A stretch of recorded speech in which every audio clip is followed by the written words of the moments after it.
আরে ভাই কালকে কি হয়েছে জানোস? কালকে তারাবি নামাজ পড়া গেছি না, সামনের কাতারে পোলাপান যে সেজদা দিবার বইছে ঠ্যাং ধরে টাইনা দরজার বাইরে নিয়ে গেছি। আমি নিজেও নামাজ পড়ি নাই আর পোলাপান পড়বার দিই নাই। আচ্ছা তুই যে রামগো সামনে এসে গর্বের সহিত কইতাছস, আচ্ছা তুই কাজটা ঠিক করছস? কিসের জন্য করছস? টিকটক একটা ভিডিও ভাইরাল করার জন্য? তোর আইডিটা বড় করার লিগে তুই এই কাজটা করছস, কিন্তু তোর এই একটা কাজের জন্য আমাকে পুরা ইসলাম ধর্মটা মানুষের সামনে ছোট হয়ে যাইতেছে। এটা করে হয়তো তুই ক্ষণিকের আনন্দ পাবি, কিন্তু মনে রাখিস সবকিছুরই কিন্তু হিসাব দিতে হবে। হয়তো 5 ওয়াক্ত নামাজ আমরাও পড়ি না, কিন্তু কারো নামাজও নষ্ট করি না। এসব করা ঠিক না, এগুলা করিস না। আসসালামু আলাইকুম এভরিওয়ান।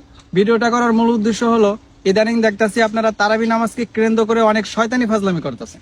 আসলে এই কাজগুলা করা ঠিক না, এটা আমাদের ইসলাম ধর্মে অনেক ছোট করা হইতাছে। তো আপনারা এই কাজগুলা কেউই করবেন না, এইসব কাজ থেকে আপনারা বিরত থাকবেন। ধন্যবাদ।